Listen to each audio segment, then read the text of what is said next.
Hello everyone, कैसे हैं आप सभी। आज हम कॉन्ट्रैक्ट मैरिज का भाग 2 देखेंगे। चलिए शुरू करते हैं। कमरे के अंदर फोकस होता है। एक 3 साल की बच्ची बेड पर लेटी हुई थी और उसके हाथों में और सर में पट्टी लगी हुई थी। अरमान जाकर उसके पास बैठ जाता है और सर सहलाते लगता है। वो बच्ची किसी का स्पर्श पाकर अपनी आंखें खोलती है। जानवी धीरे से, डैडी। अरमान, हाँ बच्चा, आप ठीक तो हो ना। जानवी, थोड़ा सा दर्द है। अरमान, ठीक हो जाएगा। तभी जानवी की नज़र मन्नत पर जाती है और उसका चेहरा खुशी से खिल उठता है। वो खुशी से कहती है, बेस्टी आप। मन्नत उसके पास बैठकर, मैं। ये क्या हालत बना ली है आपने परी। जानवी का घर का नाम परी है। परी, सॉरी बेस्टी, मेरी बॉल रोड पर चली गई थी, मैं उसे ही लेने गई थी। फिर मासूम सी शक्ल बनाकर, अब आप माफ़ कर दो ना पार्टनर। मन्नत, लेकिन ये लास्ट टाइम था। परी, पक्का। अरमान आंखें फाड़कर परी और मन्नत को देख रहा था। अरमान, आप दोनों एक दूसरे को कैसे जानती हैं। मन्नत, वो परी हमारे सामने वाले घर में ही रहती हैं। अरमान, ओह, एक मिनट, तो मिस्टर शेखर की बेटी हो। मन्नत अपना सर हाँ में मिलाती हुई। मन्नत, ओके, अब मैं चलती हूँ। परी, मैं आपसे कल मिलने आऊँगी, ओके। परी, ओके बेस्टी। मन्नत अपने घर चली जाती है। 2-3 दिन तक यही सिलसिला चलता है। आज परी का डिस्चार्ज होना था। परी, अब मुझे इस झमेले से छुट्टी मिलेगी। मन्नत, श्श, पापा ने सुना ना तो डांट पड़ेगी। परी, तो आप मुझे बचा लेना। मन्नत, मैं हमेशा थोड़ी रहूँगी। परी, क्यों, रह जाओ ना मेरी मम्मा बनकर। अरमान चिल्लाकर, परी। परी, डैडी। अरमान अंदर आकर, क्या कह रही थी तुम मन्नत से। मन्नत मन में, हे गणपति बप्पा, लगता है इस क्रूर सी ने सब सुन लिया है। मन्नत बेटा कुछ सोच, वरना ये बेचारी परी पर चिल्लाएगा। आइडिया। अरमान से, मिस्टर ठाकुर, आप प्लीज़ शांत हो जाइए। वो दरअसल मैं और परी एक नाटक की प्रैक्टिस कर रहे थे, जिसमें एक बच्ची एक लड़की से अपनी माँ बनने के लिए कहती है। परी तो सिर्फ ड्रामा कर रही थी। फिर परी की तरफ अरमान से नज़र बचाकर आंख मारते हुए, है ना परी। परी झट से, हाँ हाँ डैडी, बेस्टी बिल्कुल ठीक कह रही है। अरमान मन्नत को घूरते हुए, अच्छा, नाटक का नाम क्या है। मन्नत मन में, सत्यानाश हो इस क्रूसी का, कुछ सोच मन्नत, कुछ सोच। हाँ, अरमान से, कॉन्ट्रैक्ट मैरिज। अरमान, ऐसे किसी भी घटिया प्ले में मेरी बेटी काम नहीं करेगी। मन्नत, ओके ओके शांत, मैं परी का नाम हटवा दूंगी। अरमान, थोड़ी देर बाद परी का डिस्चार्ज होता है और अरमान उसे लेकर घर चला जाता है। फिर ठाकुर विला दिखाया जाता है। ठाकुर विला में अरमान जैसे ही परी को लेकर अंदर आने वाला था, किसी की कड़क आवाज़ आती है, वहीं रुक जाइए अरमान। अरमान, माँ क्या हुआ। शांति ठाकुर, अरमान की माँ। धानी, जा जाकर नज़र उतारने का सामान ले आ। धानी, जी ठाकुरानी। अरमान, माँ क्या है ये सब। शांति, बस, आप हमेशा अपने मन की करते हैं तो हम भी आपकी माँ हैं। आपसे ज़्यादा गर्म खून है हमारा, जो कर रहे हैं करने दें हमें। अरमान, जी। धानी सारा सामान ले आती है।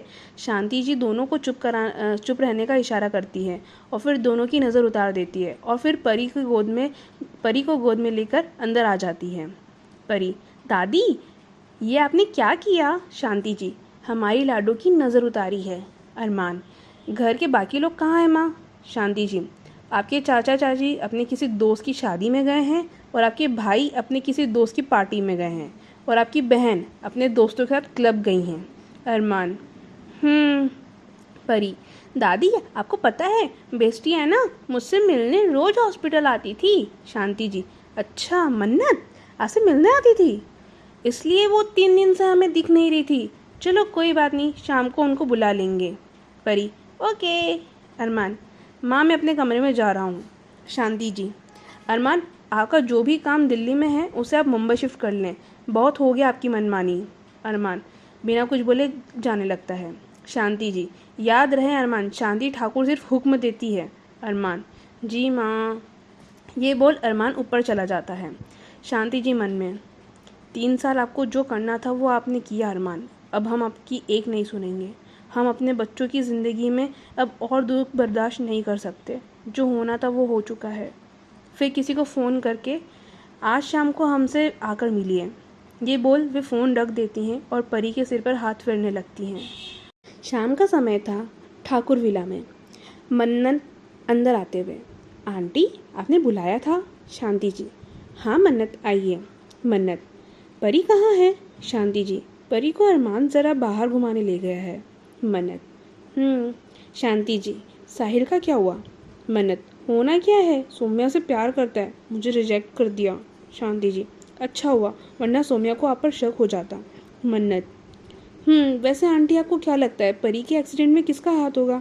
शांति जी, कुछ भी समझ नहीं आ रहा है मन्नत, हमें अपनी तरफ से सभी सोर्स लगा लिए, पर न तो उसकी गाड़ी का पता चल रहा है, न तो उस ड्राइवर का पता चल रहा है।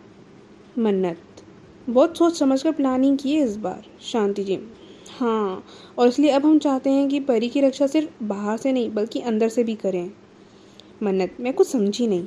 शांति जी, मन्नत, आप परी को अपनी बेटी की तरह रखती हैं, तो हम सोच रहे थे क्यों ना आप सचमुच उनकी माँ बन जाइए। मन्नत, आंटी लेकिन वो क्रूसिंग अरमान, आज सुबह जब परी ने हॉस्पिटल में हमें मम्मा बनने के लिए कह दिया था तो उसने इतनी बुरी तरीके से डांटा था उसे कि पूछिए मत, एक बार के लिए तो हम भी डर गए थे। शांति जी, मत भूलिए मन्नत कि हम उनकी माँ हैं, उन्हें इसके लिए कैसे राज़ी करना है वो आप हम पर छोड़ दें।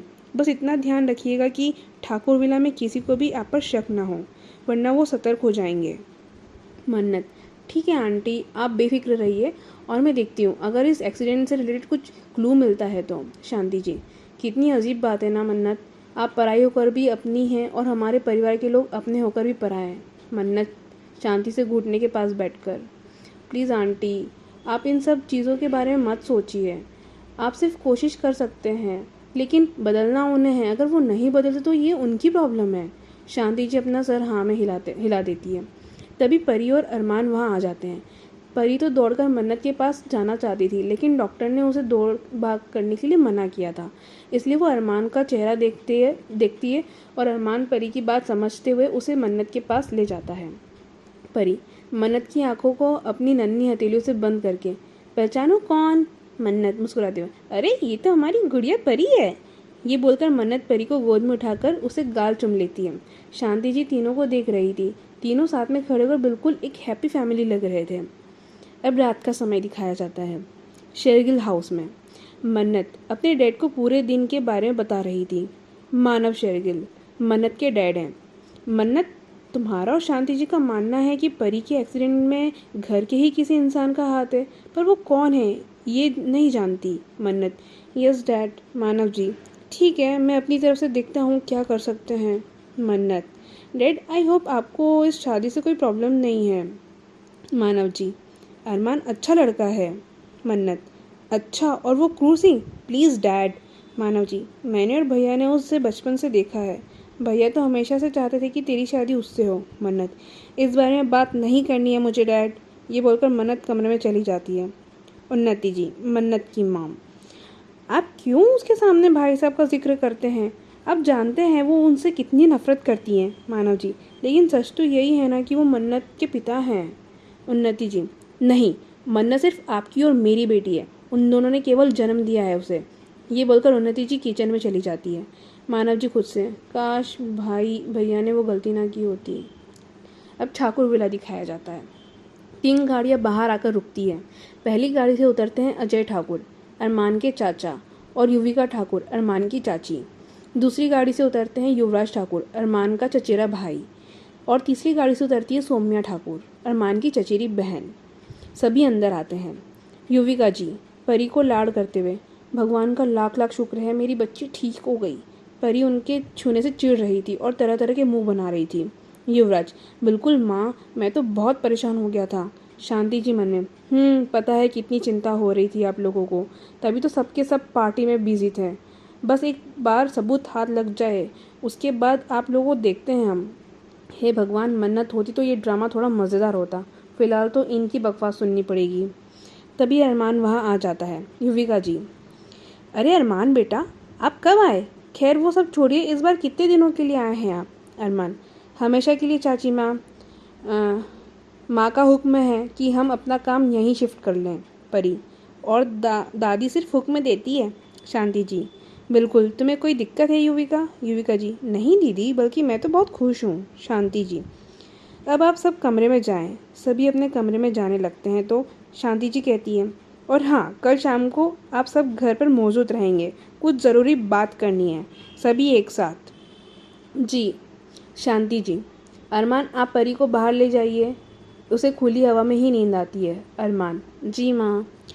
अरमान परी को लेकर बाहर आता है और चहलकदमी करते हुए उसे सुलाने की कोशिश करता है, लेकिन परी को नींद नहीं आती। परी, पापा लोरी गाओ ना, तभी नींद आएगी। अरमान, अब लोरी कहाँ से सुनाऊँ मैं? परी का चेहरा ये सुनकर उतर जाता है। तभी कहीं से गाने की आवाज़ आती है। लोरी लोरी लोरी लोरी लोरी लोरी लोरी लोरी लोरी लोरी लोरी लोरी। परी अपनी नज़रें घुमाती है तो उसे मन्नत दिख जाती है, जो उन्हीं की तरफ आ रही थी। मन्नत परी को गोद में लेते हुए, चंदनिया छुप जाना रे, क्षण भर को लुक जाना रे, नींदियाँ आँखों में आए, बिटिया मेरी सो जाए, नींदियाँ आँखों में आए, बिटिया मेरी सो जाए, लेके गोद में सुलाऊं, गाऊं रात भर सुनाऊं, मैं लोरी लोरी, हाँ मैं लोरी लोरी, लोरी लोरी लोरी लोरी लोरी लोरी लोरी लोरी लोरी लोरी लोरी लोरी। परी मन्नत की गोद में सो जाती है। अरमान, लगता है तुम्हें बच्चे संभालना बहुत पसंद है। मन्नत, नहीं, बस परी से एक अलग कनेक्शन है। 3 महीने की थी जब तुम उसे छोड़कर गए थे, तब से लेकर आज तक मैंने परी को अपनी बेटी की तरह रखा है। परी के गालों को छूते हुए, जान है ये मेरी। अरमान कुछ भी नहीं कहता, वो गौर से बस मन्नत का चेहरा पढ़ने की कोशिश कर रहा था। मन्नत, ये लो, और जब इसे बिस्तर पर सुलाना तो थोड़ी देर थपकी दे देना, ये आराम से सो जाएगी। ये बोल मन्नत चली जाती है। अरमान परी को उसके रूम में सुलाता है और फिर अपने कमरे में आ जाता है। थैंक यू सो मच मेरी कहानी सुनने के लिए। आगे की कहानी हम अगले भाग में सुनेंगे। तब तक के लिए धन्यवाद। और आपको मेरी कहानी पसंद आ रही हो तो आप मेरे चैनल को सब्सक्राइब कर लें